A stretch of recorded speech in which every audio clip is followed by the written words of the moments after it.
welcome to Wonky, where I talk about electronic music, both new and old, and today I'm talking about the new album from Autechre called Plus!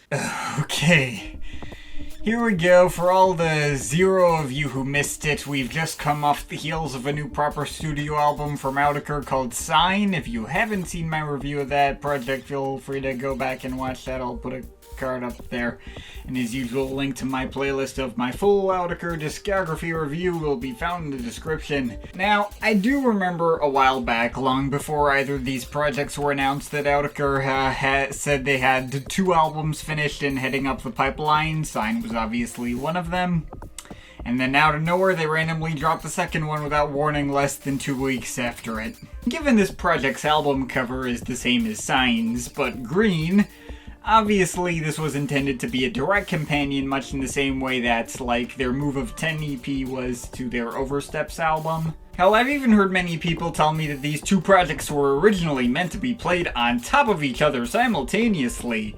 Which in one breath, that sounds like those dumb Kendrick Lamar Reddit conspiracy theories and like a stretch some fanboys came up with. Though on the other hand, if there's literally any musical outfit in the world I would not put it past to design 2 albums to be played simultaneously and theoretically get it to work at all, it is Sean Booth and Rob Brown. At least it wouldn't be any less disorienting than any other regular standalone projects of theirs. But they were released as separate albums. I'm judging them on their own merits, and I still seriously doubt they were specifically designed to be played simultaneously anyway.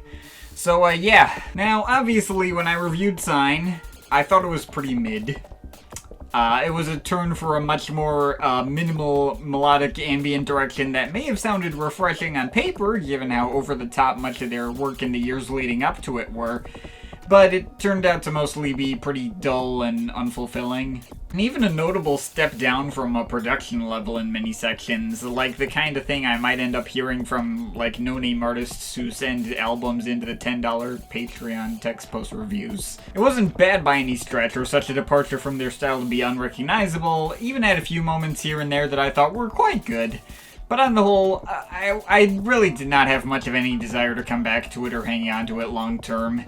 When there's a whole world of better ambient music that I found so much more rewarding and immersive, I don't know why I need to spend so much more time with something so tepid and flat sounding. I was hoping Plus would be better, and brief previews I gave it the morning it dropped made it sound like it might be. The production sounded a little more dynamic and less dry and flat, and the compositions were certainly much less anonymous. A lot more like what I would typically expect out of a new Autechre project. But after sitting with it for a while, I can't say I'm all that thrilled with this one either. Plus is not a project that really feels like it was designed to stand on its own. It sounds more to me like a loose collection of outtakes. Like tracks that didn't fit on Sign and kind of thrown together ad nauseum, and they don't really coalesce together into a greater whole much at all. I don't really see anyone calling this, like, their favorite project from them ever. Even if Sign didn't exist, this almost kind of feels like Autechre rotely doing exactly what you would expect them to do, and not, like, pushing themselves in any regard. It feels weirdly low effort for their standards, and especially for a main album of theirs, supposedly. And sure, with artists as out there as them, there's still a baseline level of flair and weirdness that you won't get out of anyone else. Standard for them is obviously not standard in the bigger scheme of electronic music, and that fact does rectify one of my issues with Sign, which I alluded to was fairly standard for the genre they were going for, if not standard for their catalog specifically. Plus is the direct opposite of that. But still, I can't bring myself to say that any of this truly blew me away, or that I think this is the best work they can possibly do. It's still all pretty muted, ephemeral stuff, and doesn't feel like it has much of an identity of its own, aside from being just another Autechre album. I kinda almost wish this were marked as an EP, even if it is roughly the same length as Sign. They've had several album-length EPs in the past. And Sign was definitely more cohesive and felt more like a well-realized project, while this feels like it's just kind of riding on its coattails. Well, parts of it are. It's less obvious in the first half of the project, which is mostly a return to their usual strange amelodic outings in electronic sound design. Like, you got a quick less than 3-minute intro of weird splattering whoopee cushion-like noises in Deck Dre Scap B. sounded more like a warm-up than something that'd stick out in its own right. Though unlike Fleur from XI did not turn out to lead into massively exciting territory from there. 7FM IEC was a clattering mix of whooshing metallic screeches and thumping beats that was cool enough, I guess, but didn't leave much of an impression on me. And then Marhide, okay, that was a grower. That one was good. It's lumbering 808 beats with slowly building white noise and air conditioning type pads that sound like an intensifying gas leak. There's like one section near the beginning where those pads kind of glitch in and out in one ear, making me think my headphones were disconnected from my iPod or something. But no, that's actually in the track. That one didn't stick out to me at first, but I'll give you, I did definitely warm up to it with more repeat listens. It's probably my favorite moment in the first half of this project. But you followed that up with pretty consistently my least favorite moment on the project, the titanically dull E-Col 4. This sounds like filler that got cut off of NTS. It's a near 14-minute cut that likely would not have stuck out much in that project's track listing and blended into the 8-hour sea of other strange noises. But it is pretty hard to excuse in the context of a much shorter album when it takes up such a substantial chunk of the project. There is some progression and evolution in its mostly sluggish mix of detuned and muted synth bell chimes and thwopping beats. But like many cuts on NTS, the progression is so slow and minimal that I often don't even notice much of it. It just feels like a giant monotonous slog and kills off any previous enjoyment I might have had with previous cuts. It's like gloss ceramic from NTS 3, but with absolutely none of the impact or bite. From there, it becomes clear they don't really have a defined direction with this project, as the remaining tracks just sound like either runoffs from Sign or NTS. Though at least quality-wise, there is a noticeable rebound.